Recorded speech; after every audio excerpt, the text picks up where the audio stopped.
우리가 성경을 읽을 때 성경의 이해의 폭을 좀 더 넓히기 위해서 우리가 알아야 할 것은 성경을 하나님께서 우리에게 주실 때에 인간의 언어로 우리에게 주셨다는 것을 이해해야 돼요. 그러니까 성경은 하나님의 말씀을 하늘의 소리로 우리에게 알아들을 수 없는 말로 우리에게 주신 것이 아니라 우리 인간의 언어로 하나님이 우리에게 주셨다는 것을 기억해야 돼요.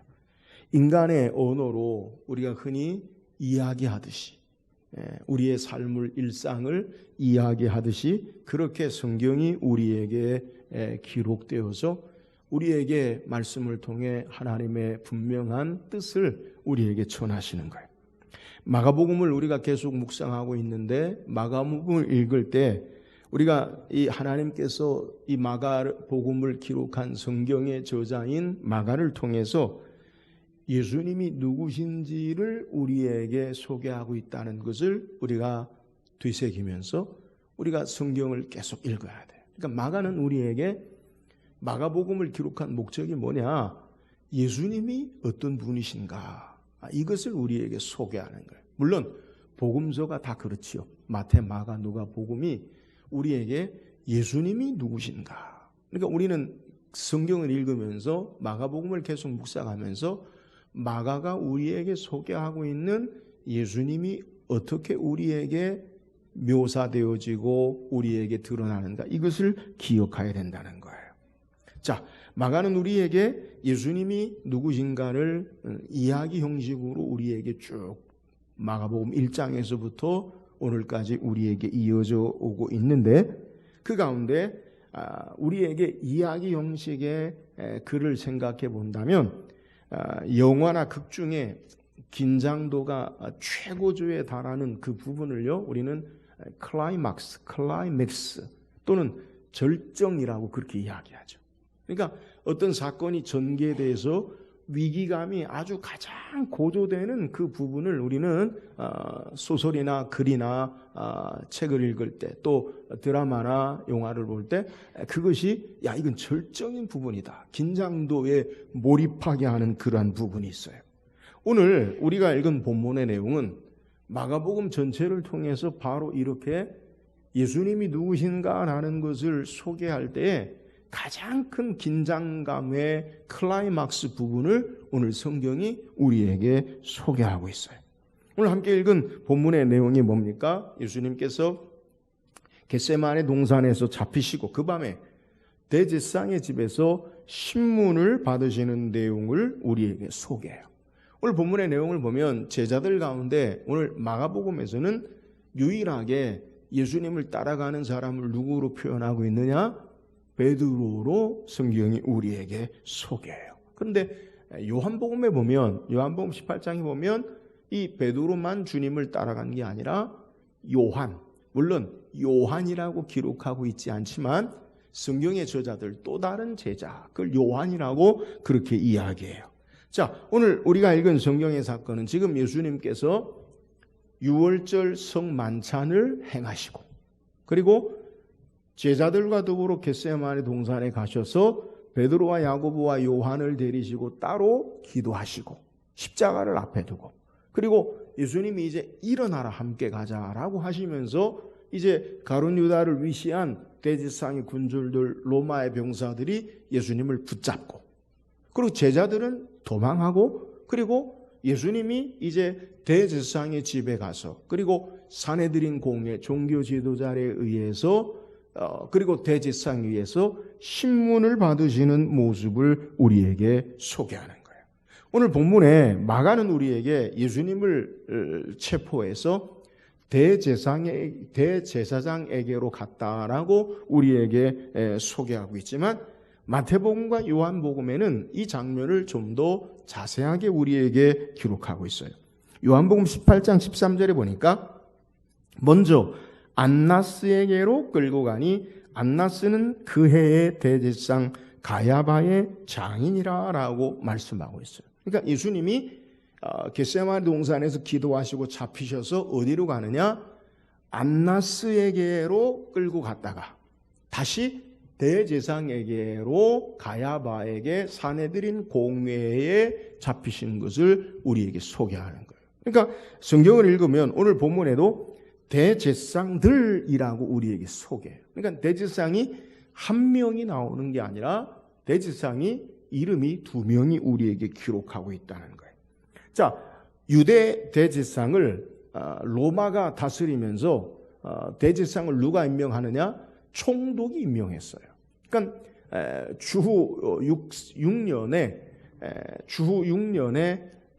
구레뇨 로마의 총독이 다스릴 때에 누구를 제사장으로 삼았냐면 안나스를 대제사장으로 임명해요. 근데 이 대제사장 임기가 4년으로 이 안나스가 4년 이후에 그가 대제사장에서 해임당해요. 그리고 그의 아들 엘르아살 그리고 다른 사람들이 대제사장으로 있다가 주후 18년에 오늘 우리에게 소개하고 있는 가야바라는 사람이 대제사장이 임명이 되는데 이 가야바가 몇 년 동안 대제사장을 하느냐? 주후 18년에서 36년까지 대제사장을 해요. 그러니까 역대 로마가 다스리는 대제사장들 가운데 가장 오래 대제사장을 하는 거예요. 그 이유가 뭐냐? 이 가야바는 정치적인 술수로 로마와 협력해서 대제사장으로 오랜 동안 임명된 사람이에요. 그러니까 안나스의 가야바는 사위인데 안나스의 아들과 손자들, 우리가 알듯이 아론의 후손의 대제사장으로 그의 아들들에게 대제사장이 되어지잖아요. 근데 이걸 로마에서 간섭을 해서 대제사장 안나스를 종신일 아니라 4년 동안 하고 해임하고 그의 아들들 중에서 또 임명하고 그러면서 임명이 되는데 그 가운데 가야바는 이 안나스의 사위가 되는데 그럼에도 불구하고 그가 오랜 동안 대제사장으로 있는 것을 우리에게 소개하는 거예요. 그래서 유대인들은 여기에 대해서 신앙적으로 전통적인 문화적으로 맞지 않아요. 그러니까 대제사장을 로마의 총독이 임명하는 것에 대해서도 옳다고 생각하지 않기 때문에 해임된 대제사장인 안나스도 대제사장으로 부르고 그래서 모든 사람들 대제사장 했던 사람들을 대제사장이라고 불러요. 그래서 오늘 성경에 대제사장들과라고 성경이 호칭되는 것을 우리가 이해해야 돼요. 자, 오늘 본문은 먼저 안나스에게 신문을 받고 오늘 본문의 내용은 대제사장 가야바에 의해서 사내들인 공회 바리새인 서기관과 장로들이 70일인의 유대 자치기구인 사내들인 공회에서 공적으로 예수님이 신문을 받으시는 모습 안나스와 가야바 그리고 안나스가 실질적인 권력을 가지고 있지만 가야바가 그의 대제사장이기 때문에 가야바에 의해서 예수님이 신문을 받으시는 모습을 우리에게 소개해요. 자, 예수님을 체포했어요. 왜 체포합니까? 바로 앞에 예루살렘에 예수님 입성하실 때 사람들이 호산나 찬송하리로다 주의 이름으로 오시는 이유 메시아로 예수님을 봐요. 그리고 예수님이 성전에 들어가서 무엇 하십니까? 성전에 장사하는 자들을 다 내어 쫓으셔요. 제사장과 대제사장과 장로들과 서기관들이 묻죠. 너가 무슨 권위로 이런 일을 하느냐? 너 도대체 누구냐는 거예요. 그리고 예수님을 죽이려고 작정하고 그러면서 종교 지도자들의 논쟁을 끝내고 이제 예수님을 붙잡았어. 공적으로. 도대체 예수 넌 누구냐?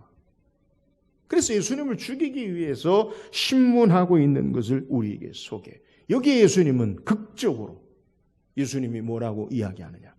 너는 도대체 누구냐? 너가 오늘 우리가 함께 읽은 본문의 내용 말씀에 61절에 보면 내가 찬송받을 이의 아들 그리스도냐? 이 말은 찬송받으리. 여러분 유대인들이 찬송할 수 있는 사람이 누가 있겠어요? 찬송하는 사람이 누가 있겠어요? 하나님밖에 없어요.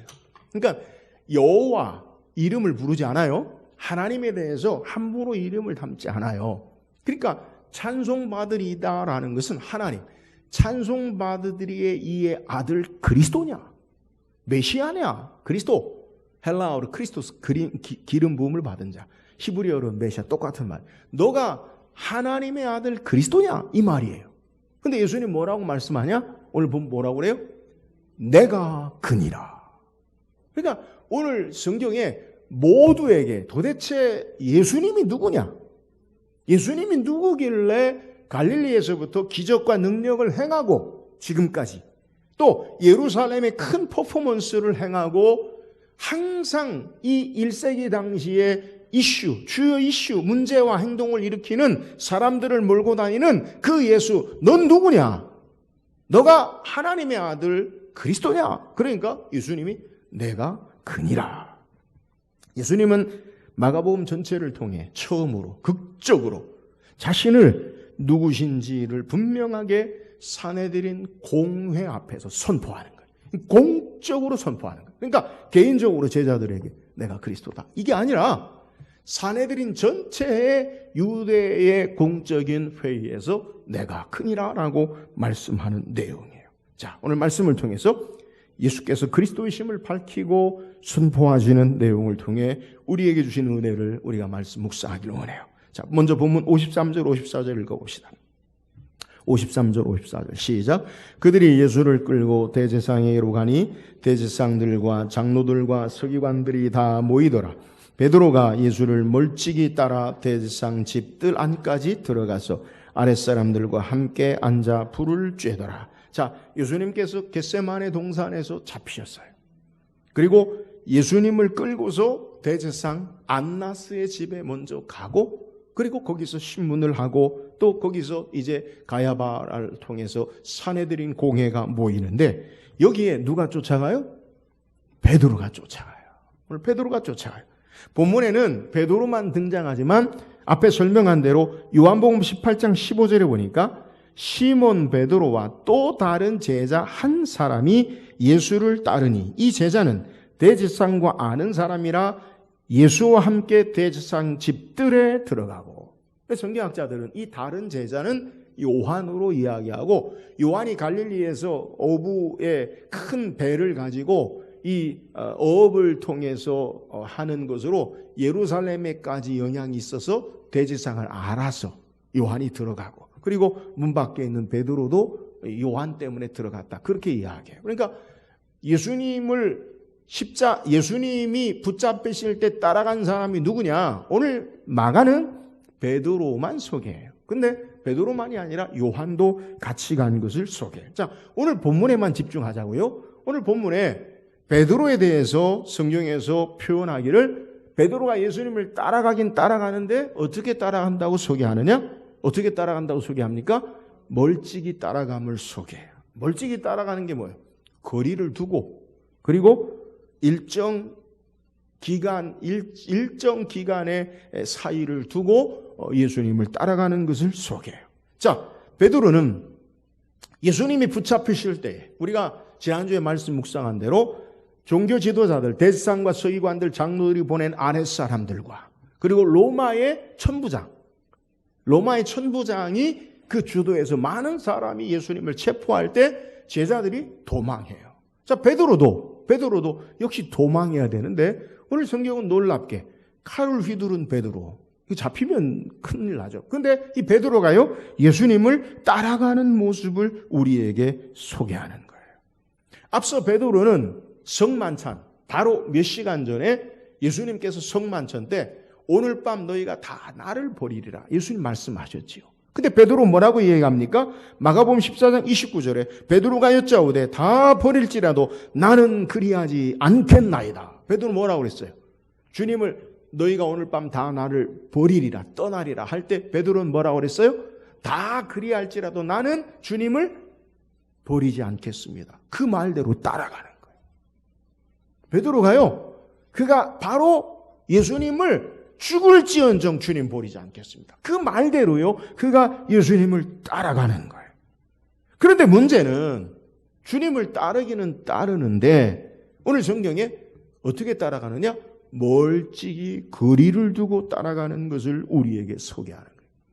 여러분, 앞서 베드로가 성만찬 때 베드로가 예수님에게 고백한 주님을 버리지 않겠다, 주님을 따라간다라는 의미가 뭘까요? 멀찍이 따라간다고 고백한 걸까요?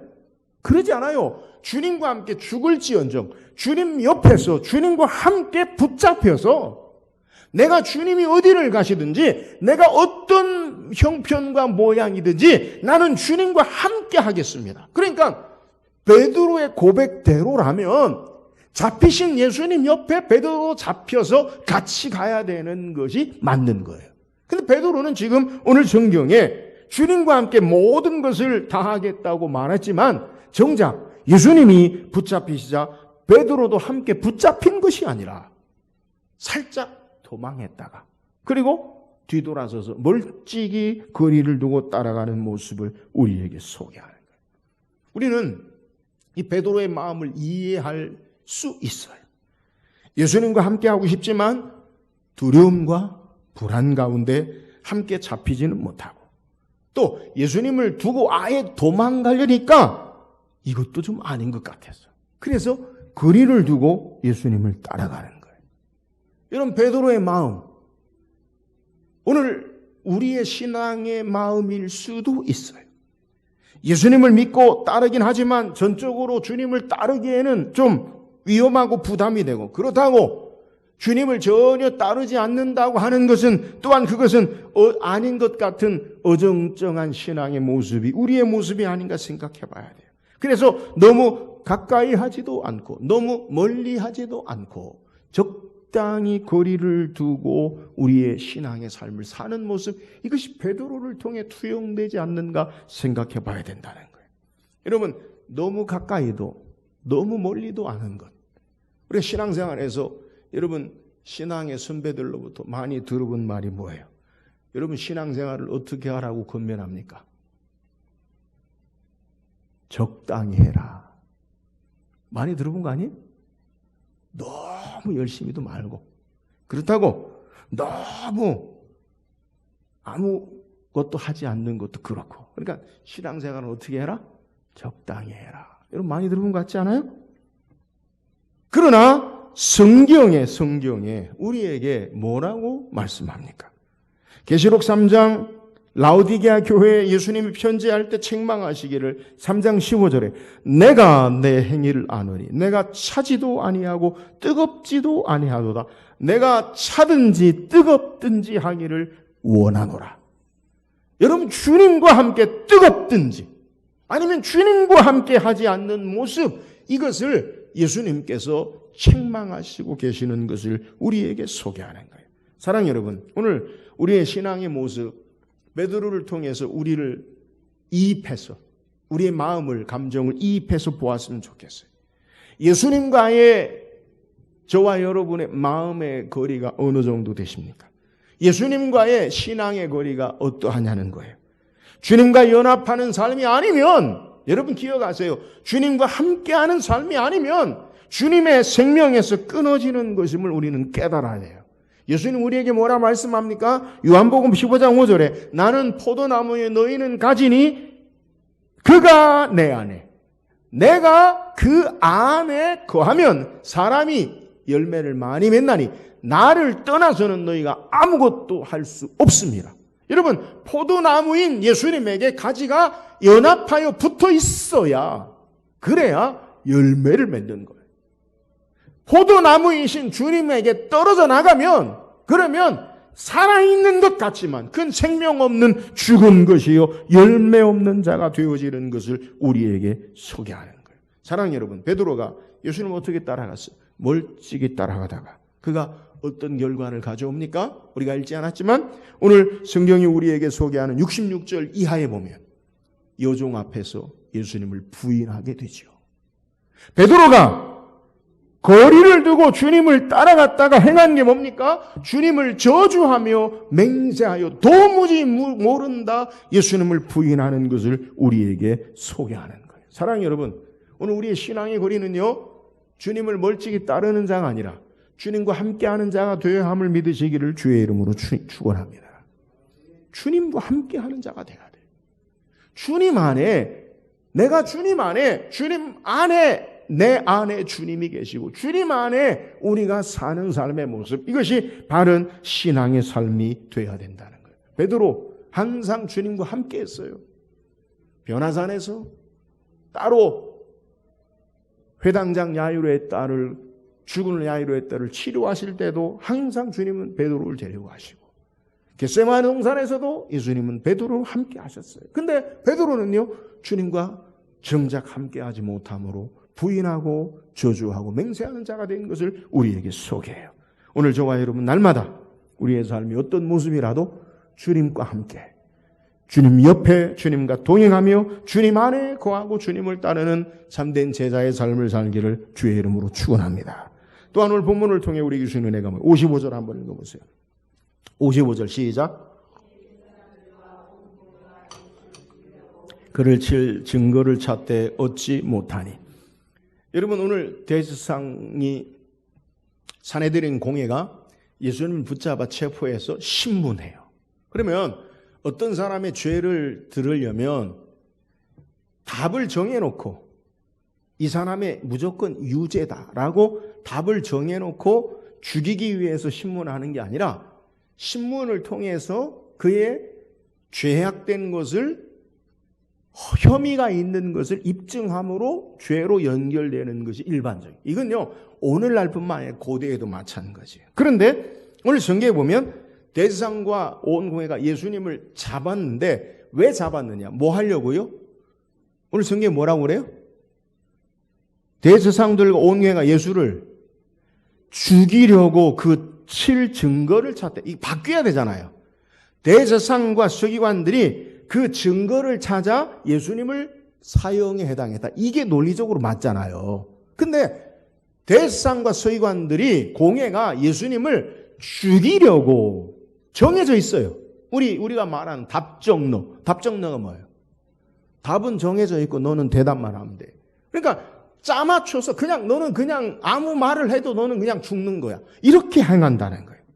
죽음으로 정해져 있고 이미 죽이려는 음모의 모든 것을 의도하고 조작하려는 모습을 소개해요. 처음부터 신문이든 재판이든 증거나 물증이나 증인에 상관없이 예수님을 죽이려고 붙잡고 신문하는 것을 우리에게 소개하는 거예요. 우리가 딱 생각해도 야, 이거는 아니다. 불법이죠. 그죠? 예수님께서 오늘 성경에 6월절 만찬을 하시고 잡히셨어요. 그러면 언제 잡히신 거예요? 6월절 밤에 잡히셨어요. 그런데 주 200년경에 기록된 미시나에 의하면, 여기서 미시나란 토라, 율법, 하나님께서 주신 율법에 기록되지 않은 구전 전통, 그러니까 하나님의 말씀이 아닌, 말씀에 기록되지 않은 하나님의 말씀을 해석해서 전해 내려오는 전통을 미시나라고 해요. 근데 그것을 주 200년에 그것이 책으로 만들어졌어요. 그러면 주 200년에 만들어졌으니까 예수님은 주후 33년, 30년에 돌아가셨으니까 상관이 없는 거냐? 상관이 없는 게 아니에요. 왜요? 율법이 이미 모세를 통해서 하나님 말씀으로, 율법으로, 토라로 주어졌고 그 구전들을 집대성, 가르침을 집대성한 게 주 200년에 그것을 기록한 미시나라는 것으로 만들어졌기 때문에 주 200년에 그해 만들어진 게 아니라 그 전에 행했던 것들을 전통으로 만들어진 책이잖아요. 이해하시겠어요? 자, 이 미시나에 사형 재판을 다루는 편이 있어요. 미시나. 사형 재판을 다루는 부분에서 사형 재판을 이렇게 다뤄라. 첫째, 사형 재판은 낮에 해야 한다. 예수님 언제 지금 붙잡히셨어요? 밤에. 또 절기 전날에는 하면 안 되고, 그러니까 절기에는 재판하지 마라. 예수님 언제 붙잡히셨다고요? 6월절 성만찬 하시고 절기 때. 또 대제사장의 집을 포함하지 않는 지정된 세 법정 중 하나에서 해야 한다. 대제사장의 집에서는 하지 마라. 그러니까 사적으로 하는 게 아니다. 네 번째, 변호를 위한 진상을 듣는 것에서 시작해야 하고, 그러니까 변호를 듣는 것에서부터 먼저, 그러니까 피의자의 권리를 존중하는 거예요. 그러니까 고소한 사람 말을 먼저 듣는 게 아니라 피의자의 말을 듣고, 그리고 고소한 사람 말을 듣는 거예요. 그리고 다섯 번째, 재판이 시작된 동일한 날에 선고가 이루어져서는 안 된다. 그렇죠. 재판이 이루어지는데 거기서 선고하면 안 되죠. 자, 다섯 가지를요 다 어겨요. 예수님이 언제 붙잡히시느냐? 오늘 여러분에게 미시나 읽어드리는 사형재판이 낮에 해야 된다. 근데 예수님 언제 사형재판을 받으시냐? 밤에. 그죠? 밤에요, 밤에. 그러니까 붙잡히신 지 24시간도 안 돼서 다 끝난 거예요. 빌라도회까지 다 끝난 거예요. 밤에. 밤은요, 조작할 수 있어요. 사람들의 어둠을 통해서. 또 예수님은 절기 때가 하면 안 되는데 6월절 절기 때에 붙잡히시고, 예수님은 대제사장의 집에서 하지 말라. 근데 대제사장의 집에서 사내들인 공회를 열고, 또 변호를 위한 증인들의 증언을 들어야 되는데 이제 살펴보겠지만 증언이요 하나도 일치하지 않고, 또 그날 재판에서 사형 선고가 이루어지면 안 되는데 예수님은 그날 그냥 사형에 언도되어지는 모습을 우리에게 소개하는 거예요. 지금 예수님에 대한 신문, 장로들의 전통에 모두 다 그들이 가지고 있는 장로들의 전통에 의해서 모두 다 불법적으로 이루어진다는 사실을 우리에게 소개하는 거예요. 또한 56절에 보면 이는 예수를 쳐서 거짓 증언한 자가 많으나 그 증언이 서로 일치하지 못하더라. 자, 증언이 어떻게 돼요? 안 맞아요. 일치하지 않아요. 여러분, 이 증언이 엇갈리면 재판할 때 이건요 바르게 한 사람의 손을 들어줄 수 없어요. 무죄가 되죠. 다시 58절 59절에도 우리가 그의 말을 들으니 손으로 지은 이 성전을 내가 헐고 손으로 짓지 아니한 다른 성전을 사흘 동안에 지으리라 하더라 하되 그 증언도 서로 일치하지 않더라. 자, 예수님께 대하여 증언하는 것이 일치하는 것이 있어요? 없어요. 다 일치하지 않아요. 증언이 맞지 않아요. 여러분, 성경에 어떤 사람에 대해서 죄에 대해서 확정하기 위해서는 두 증인이나 세 증인을 통해서 죄가 성립됨을 증거해요. 신명기 19장 15절에 보면 사람의 모든 악에 관하여 또한 모든 죄에 대하여는 한 증인만으로 정할 것이 아니요 두 증인의 입으로나 세 증인의 입으로 그 사건을 확정할 것이며. 자, 예수님에 대해서 의견이 두세 사람이 증인이 일치하잖아요. 그럼 그 죄가 돼요, 안 돼요? 안 되죠. 자, 사형에 해당하는 것을 보면 신명기 17장 6절에 죽일 자를 두 사람이나 세 사람의 증언으로 죽일 것이요 한 사람의 증언으로는 죽이지 말 것이며. 자, 예수님은 죄도 성립되지 않을 뿐더러 사형에 해당하는 그러한 요건이 갖춰져요? 갖춰지지 않아요? 안 갖춰져요. 그죠? 모두가 다 불법이에요.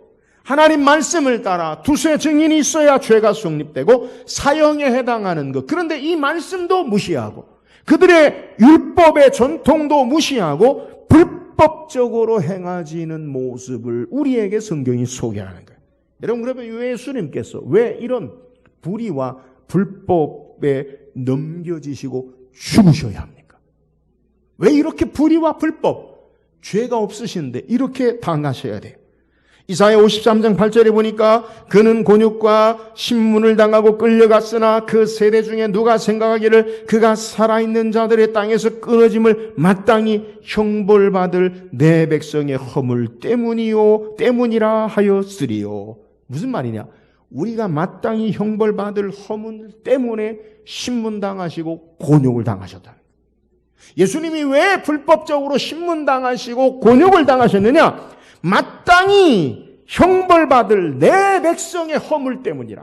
하나님의 백성의 허물로 말미암아 불법적으로 신문당하셨다. 이사야 53장 11절에 그가 자기 영혼에 수고한 것을 보고 만족하게 여길 것이라. 나의 의로운 종이 자기 지식으로 많은 사람을 의롭게 하며 또 그들의 죄악을 친히 담당하리로다. 왜 예수님이 불법과 불의에 넘겨지셨느냐? 많은 사람을 의롭게 하고 그들의 죄악을 친히 담당하시기 위해서 죄 없으신 예수님이 불의와 불법에 넘겨지셨다는 거예요. 디도서 2장 14절에 그가 우리를 대신하여 자신을 주심은 모든 불법에서 우리를 속량하시고 우리를 깨끗하게 하사 선한 일을 열심히 하는 자기 백성이 되게 하려 하심이라. 모든 불법에서 우리를 값으로 사시고 우리를 하나님의 백성 되게 하시기 위해서 불의와 불법을 담당하셨음을 우리에게 증거하는 거예요. 사랑하는 여러분, 예수님 왜 불의와 불법 가운데 신문을 당하시고 죽음에 넘겨지셨습니까?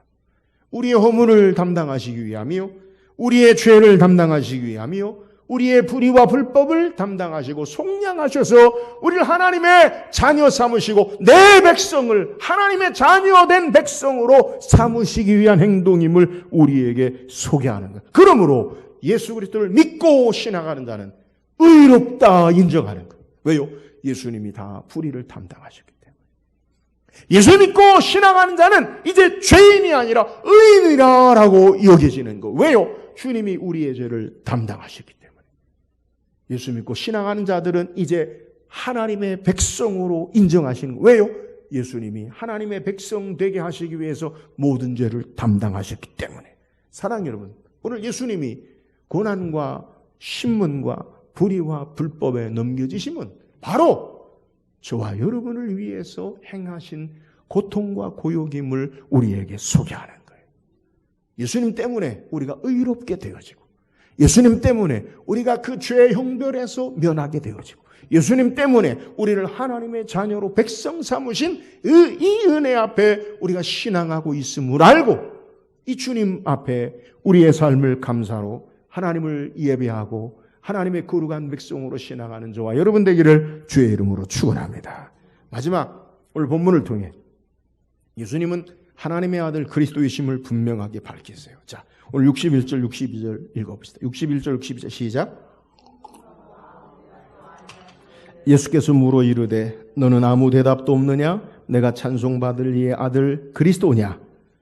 예수께서 이르시되 내가 그니라. 인자가 권능자의 우편에 앉은 것과 하늘 구름을 타고 오는 것을 너희가 보리라 하시니. 자, 마가는요, 마가복음을 처음 시작할 때, 여러분 마가복음 전체에 마가복음을 기록한 목적이 뭐라고 제가 말씀드린 서두에 예수님에 대해서 소개하는 거예요. 예수님이 누구신가? 그래 마가복음 1장 1절에 하나님의 아들 예수 그리스도 복음의 시작이라. 그러니까 마가는 처음에 하나님의 아들 예수 그리스도, 예수님이 누구신가 이 복음의 시작에 대해서 소개해요. 그래서 이 예수 그리스도의 복음에 대해서 소개하고 마가복음을 읽어나가면서 예수님이 바로 하나님의 아들이시다, 이것을 우리에게 증거해요. 마가복음 1장에 예수님께서 세례 받으시고 난 후에 하늘에서 소리가 나죠. 뭐라고요? 마가복음 1장 11절에 하늘로부터 소리가 나기를 너는 내 사랑하는 아들이라 내가 너를 기뻐하노라. 예수님 누구예요? 하나님의 아들. 그죠? 하늘에서 내 사랑하는 아들이라. 예수님은 하나님의 아들이라는 거예요. 이 하나님의 아들로 그리스도로 이 땅에 오셨어요. 마가복음 1장에 회당에서, 가버나움 회당에서 귀신 들린 자를 고쳐줄 때에 예수를 보고 귀신 들린 사람이 뭐라고 이야기하느냐? 마가복음 1장 24절에 나사렛 예수여 우리가 당신과 무슨 상관이 있나이까? 우리를 멸하러 왔나이까? 나는 당신이 누구인 줄 아노니 하나님의 거룩한 자니이다. 마귀가요, 사탄이, 귀신 들린 사람이 당신은 하나님이 거룩한 자입니다. 또 마가복음 3장 11절에도 더러운 귀신들도 어느 때든지 예수를 보면 그 앞에 엎드려 부르짖어 당신은 하나님의 아들이니다라고 고백하고 있어요. 예수님 누구시라고요? 하나님의 아들로 이 땅에 오신 분이라는 거예요. 하나님의 아들로 그리스도로 이 땅에 오신 분이라는 거예요. 그런데 정작 예수님은 자신에 대해서 그리스도 되심을, 메시아 되심을, 메시아의 본질을 사람들에게 알리지 말라라고 경고하세요. 이상하지 않아요? 예수님 하나님의 아들이신데 그리스도로 오셨는데 정작 예수님은 마가복음 전체를 통해 지금까지 14장 이전까지는요, 예수님 자신을 그리스도라고 말하지 말라라고 말씀한다는 거예요. 마가복음 8장 29절 30절에 또 물으시되 너희는 나를 누구라 하느냐? 베드로가 대답하여 이르되 주는 그리스도시니라 하매 이에 자기의 일을 아무에게도 말하지 말라 경고하시고 그리스도인 것을 고백해요. 그러니까 예수님 그리스도세요. 근데 제자들에게 아무에게 말하지 말라. 예수께서 그리스도로 메시아로 하나님의 아들로 이 땅에 오셨음에도 불구하고 자신을 그리스도로 메시아로 아무에게도 알리지 말라라고 소개하고 있다는 거예요. 마가복음 9장에 어떤 일이 일어나요? 변화산에 예수님께서 베드로와 야고보와 요한을 데리고 올라가실 때 놀라운 환상을 보지요. 거기에 엘리야, 모세가 나타나죠. 예수님과 함께. 그리고 그 가운데 베드로가 자다가 깨서 이상한 소리 하죠. 황홀경에 우리가 초막 집을 셋을 짓고 하나는 예수님, 하나는 모세, 하나는 엘리야, 여기서 삽시다. 그러니까 하늘에서 또 하나님이 소리내죠. 뭐라고 말씀하시느냐? 이는 내 사랑하는 아들이니 너희는 그의 말을 들으라. 구름이 덮이면서 그러다가 정신 못 차리고 깼을 때 이 사건 이후에 마가복음 9장 9절에 예수님께서 그들이 산에서 경고하시되 인자가 죽은 자 가운데서 살아날 때까지는 본 것을 아무에게도 이르지 말라 하시니. 뭘 봤는데요? 뭘 봤는데요? 모세와 엘리야, 그리고 하늘에서 내 사랑하는 아들이다. 하나님의 아들이라는 거예요. 근데 이것을요, 예수님이 알리지 말라라고 말씀하고 있어요. 영광스러운 하나님의 아들로 메시아로 그리스도로 오셨음에도 불구하고 죽은 자 가운데서 살아날 때까지는 말하지 말라라고 경고하신다는 거예요. 예수님은 하나님의 아들로 오신 분인데 정작 제자들에게, 사람들에게 하나님의 아들 되심을 말하지 말라, 그리스도 되심을, 메시아 되심을 드러내시지 않는 것을 우리에게 소개하는 거예요. 여러분, 왜 예수님이 메시아신데, 그리스도신데, 하나님의 아들로 오셨는데 왜 드러내지 말라라고 말씀합니까? 제자들과 그리고 1세기 예수님을 따르는 자들의 잘못된 메시아관 때문이. 제자들이 말하는 그리스도는 누구예요? 사람들이 말하는 그리스도는 누구예요? 우리 마가복음을 계속해서 묵상했죠. 그들이 말하는 왕, 메시아는 정치적인 왕이 로마 황제를 대신하여 이 땅의 모든 세계와 질서를 힘으로 정복하고 다스리고 압제하고 권력을 누리는 그 왕의 자리에 예수님을 대신할 그 왕으로, 메시아로 바라보고 주님을 따르고 기대하는 거예요. 그러나 예수님이 이 땅에 오신 목적은 압제와 권력으로 사람들을 억누르는 분이 아니라 우리의 죄를 담당하시고 고난받는 종으로, 고난받는 왕으로 오셔서 우리의 죄를 담당하사 유대의 왕이 아니라 온 인류의 참된 왕으로 오신 분이시요, 사탄의 죽음과 압제 가운데 해방하시는 온 세상의 왕으로 오신 분이시요, 십자가에 죽으시고 부활하시는 고난의 왕으로 오신 분이시기 때문에 이 주님이 자신의 메시아 되심을, 잘못된 것을 너희가 내가 죽고 부활하기까지는 알리지 말라라고 말씀하는 거예요. 이런 긴장 가운데 오늘 본문의 산헤드린 공회에서 공적으로 대제사장의 신문을 받으실 때 예수님은 누구신지를 이제 드디어 밝히세요. 지금까지 예수님이 내가 그리스도다라고 말하지 않으셨어요, 사람들이 공적으로. 그런데 마지막 산헤드린 공회의 죽음을 앞에 두고 예수님이 공적으로 자신이 누구신지를 소개하는 거예요. 마가복음 전체를 통해서 우리는 예수님이 그 누구에게도 예수 그리스도께서 이 땅에 하나님의 아들로 오신 분이심을 제자들과 사적으로는 이야기하지만 너희가 그것을 밝히지 말라라고 말씀하셨는데 이제 주님이 드디어 말씀하세요. 대제사장 공적인 질문이 뭡니까? 내가 찬송받으시리 아들 그리스도냐? 예수님 뭐라고 해요? 내가 그니라. 마태와 그리고 요한복음에는 내가 말하였도다. 헬라어로 보면 에고 에이미, 내가 있다, 내가 그 왕으로 있다, 내가 그 그리스도로 왔다, 그런 말이에요. 출애굽기에 모세가 떨기나무 불꽃 가운데 이스라엘을 구원할 자로 하나님이 세우셨다. 누가 나를 보냈다 하리까? 하나님 말씀하시죠? 나는 여호와 스스로 있는 자니라. 이 말이 헬라어로 에고 에이미, 나는 있다. 오늘 본문에도 동일하게 내가 찬송받을 시리의 아들 그리스도냐? 내가 그 이름으로 왔다, 내가 그리스도로 있다라고 분명하게 말씀하고 계시는 거예요. 사랑하는 여러분, 예수님 누구십니까? 찬송받으시기의 아들, 하나님의 아들로 이 땅에 오신 그리스도 되세요.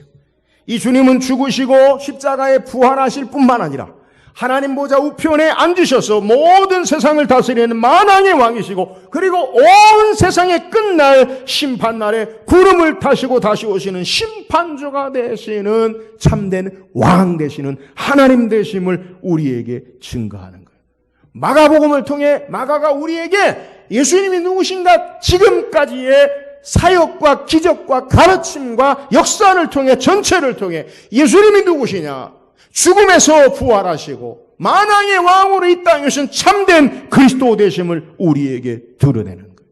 세상의 임금이 아니라 온 세상의 참된 왕이요, 유대인의 왕이 아니라 온 인류의 만왕의 왕으로 우리를 다스리고 고난당하시고 죽으시고 부활하셔서 모든 무릎을 그 안에 꿇게 하시고 모든 것을 주장하시고 다스리시는 다시 오시는 왕 되시는 주님이 바로 예수 그리스도라는 거예요. 사랑하는 여러분, 오늘 이 예수님을 참되게 알고 그 주님이 나의 왕이 되심을 기억하고 그의 다스림과 통치하심 앞에 하나님께 예수 그리스도에게 나의 주권을 맡기고 하나님의 백성으로 사는 저와 여러분 되기를 주의 이름으로 축원합니다. 신앙의 가장 중요한 게 뭐예요? 이 왕이 나의 왕이냐는 거예요.